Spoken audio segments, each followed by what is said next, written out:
Hello students, welcome to my channel. इस video में हम क्लास 10th का चैप्टर 6 पढ़ेंगे। चैप्टर 6 का ये इंट्रोडक्शन पार्ट है। चैप्टर का नाम क्या है? ट्रायंगल्स। चैप्टर का नाम है हमारा ट्रायंगल्स। तो आपको पता है ट्रायंगल कैसी फिगर होती है? जिसकी भी 3 साइड हो। ऐसी फिगर जिसकी 3 साइड हो वो होती है ट्रायंगल। ट्रायंगल में सबसे बेसिक सी चीज़ क्या है? सबसे बेसिक सी चीज़ है जो आप लोगों को पता है कि ट्रायंगल 3 टाइप्स के होते हैं। एक होता है हमारा इक्विलेटरल ट्रायंगल। Equilateral triangle. दूसरा होता है हमारा स्केलीन। तीसरा होता है हमारा आइसोस्लेसिस। अब तीनों ट्रायंगल में क्या खासियत है? इक्विलेटरल ट्रायंगल की क्या होती है? ऑल 3 साइड्स इक्वल होती हैं। स्केलीन की ऑल 3 साइड्स आर अनइक्वल। इसके तीनों साइड अनइक्वल होती हैं। और इस ट्रायंगल की जो है हमारी 2 साइड्स इक्वल होती हैं। 2 साइड्स आर इक्वल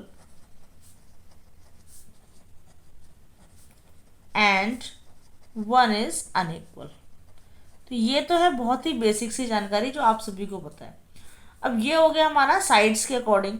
ये हमने बता दिया साइड्स के अकॉर्डिंग कि ट्रायंगल 3 प्रकार के होते हैं। एक होता है एंगल्स के अकॉर्डिंग। जो है एंगल्स के अकॉर्डिंग भी जो ट्रायंगल होते हैं वो 3 टाइप्स के होते हैं। पहला होता है हमारा obtuse angle. Obtuse angled triangle.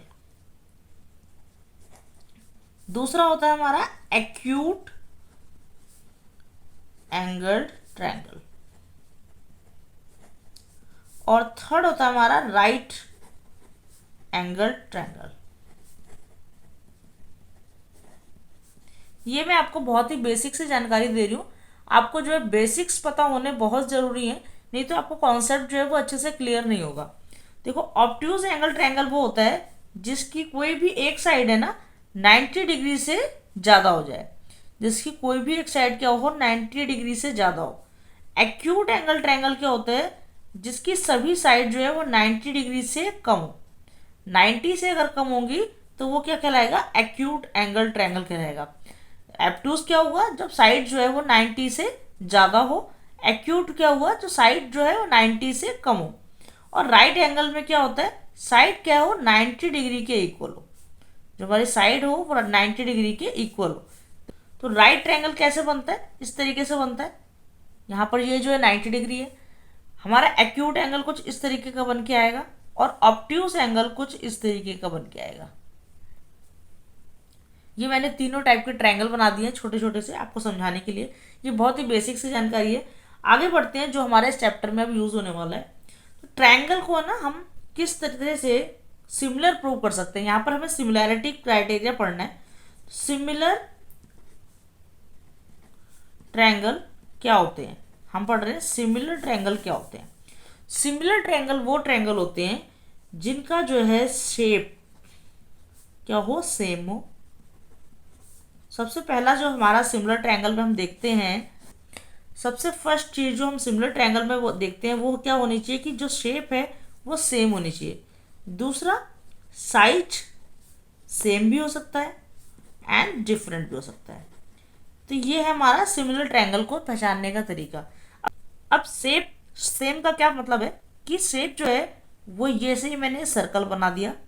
तो ये मैंने बनाया बड़ा सर्कल और इसके साथ में एक बना दिया छोटा सर्कल। तो ये दोनों इनकी शेप जो है सेम है। साइज सेम और डिफरेंट से क्या मतलब है कि इनका जो है हमने शेप तो सेम बना दी बट इनका साइज डिफरेंट है। तब भी ये क्या कहलाएंगे? सिमिलर फिगर कहलाएंगे। यहाँ पर अभी हम ट्रायंगल की बात नहीं कर रहे, अभी हम सिंपल जो है किसी भी फिगर की बात कर रहे हैं कि कोई भी चीज़ जो है सिमिलर कब कहलाएगी। सिमिलर कब कहलाएगी? वो जब उसका शेप सेम हो और उसका साइज जो है वो सेम भी हो सकता है और डिफरेंट भी हो सकता है। इसी तरह से हम स्क्वायर ले सकते हैं। ये एक बड़ा स्क्वायर है, ये एक छोटा स्क्वायर है। तो क्या है इनमें भी? देखने में ये सेम है बट इनका साइज जो है वो डिफरेंट है। सेम साइज का एग्जांपल लेते हैं। जैसे ही मैंने ट्रायंगल बना दिया और ये एक और ट्रायंगल बना दिया, तो हो सकता है इनकी साइज दोनों का सेम है और शेप भी इनकी सेम है। तो ये क्या है? ये भी हमारे सिमिलर कहलाएंगे। ये भी हमारी सिमिलर फिगर कहलाएंगी। तो इस तरीके से सिमिलर फिगर का मतलब क्या होता है कि जब भी उनका शेप जो है वो सेम हो, साइज जो है वो डिफरेंट हो या सेम हो, दोनों हो सकता है, तो ये कहलाते हैं सिमिलर। अब बात आती है कि हमें जो है इस चैप्टर में क्या पढ़ना है, सिमिलैरिटी क्राइटेरिया हमने पढ़ना है और कॉन्ग्रुएंट फिगर क्या होते हैं उसके बारे में समझना है। चलिए समझ लेते हैं सिमिलैरिटी ऑफ ट्रायंगल्स के बारे में कि हम किसी ट्रायंगल को सिमिलर कैसे कह सकते हैं। Two triangles are similar if their corresponding angles are equal and their corresponding sides are in the same ratio. अब यहाँ पर इसका क्या मतलब है कि कॉरस्पॉन्डिंग एंगल्स आर इक्वल और corresponding sides are in the same ratio. Suppose कर लो मैंने ये दो ट्रायंगल बना दिए, ये दो ट्रायंगल मैंने बनाए, ये ट्रायंगल ए बी सी और ये ट्रायंगल बना दिया मैंने ई एफ जी। ये दो ट्रायंगल मैंने बनाए। अगर मैं कहूँ कि ये जो एंगल ए है एंगल ई के इक्वल है, एंगल बी जो है वो एंगल एफ के इक्वल है और एंगल सी जो है वो एंगल जी के इक्वल है, तो ये क्या कहलाएगा, सिमिलर कहलाएगा।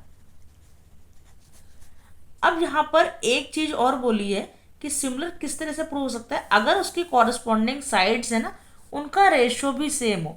मीन्स ए बी अपॉन में ई एफ इसका रेशियो, बी सी अपॉन में एफ जी इसका रेशियो और ए सी अपॉन में ई जी इसका रेशियो ये सेम है, तो ये ट्रायंगल्स क्या कहलाएंगे, सिमिलर कहलाएंगे।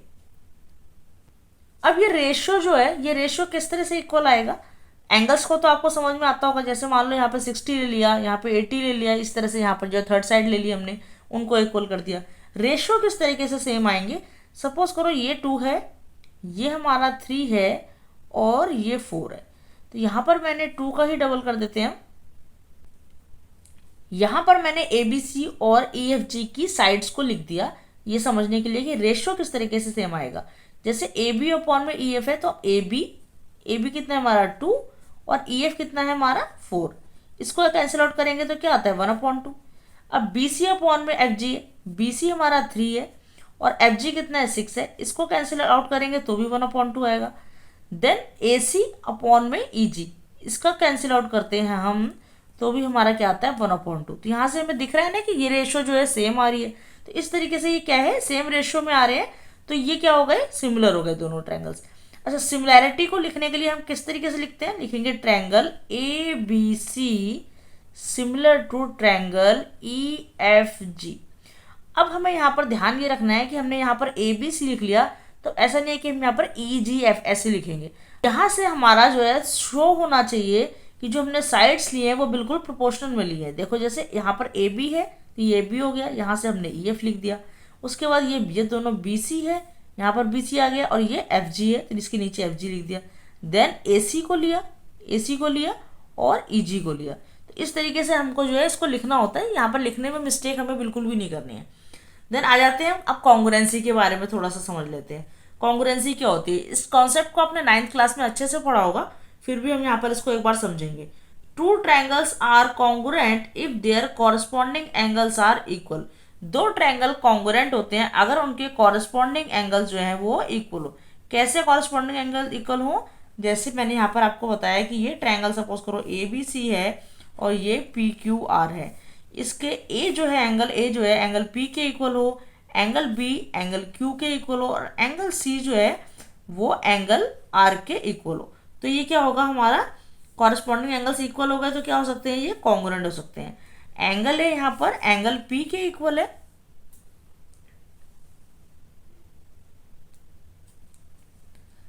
एंगल बी एंगल क्यू के इक्वल है और एंगल आर जो है एंगल सी जो है एंगल आर के इक्वल है। तो ये होता है तो क्या होगा, हमारा ये जो फिगर है वो क्या है, कॉन्ग्रुएंट है। Then their corresponding sides are equal, और इनकी जो साइड्स है ना वो भी इक्वल होनी चाहिए। सिमिलैरिटी में ऐसा नहीं है, सिमिलैरिटी में क्या है, साइड जो है वो रेशियो में होनी चाहिए, प्रोपोर्शनल में होनी चाहिए, बट यहाँ पर जो है जो साइड्स है वो भी इक्वल होनी चाहिए। मीन्स अगर ये 2 है तो ये भी 2, ये 3 है तो ये भी 3 और ये 4 है तो ये भी 4। जब इनकी साइड जो है वो भी इक्वल हो और हमारे जो एंगल्स हैं वो भी इक्वल हो, तभी क्या कोई ट्रायंगल क्या कहलाएगा, कॉन्ग्रुएंट कहलाएगा। Triangle A B C congruent to triangle P Q R. Congruency का साइन जो है हमारा ये होता है और सिमिलैरिटी का साइन हमारा ये होता है। इस चीज़ का भी आपको ध्यान रखना है। इस वीडियो में बस इतना ही। नेक्स्ट वीडियो में हम सिमिलैरिटी क्राइटेरिया के बारे में पढ़ेंगे। तो मिलते हैं नेक्स्ट वीडियो में। Thanks for watching.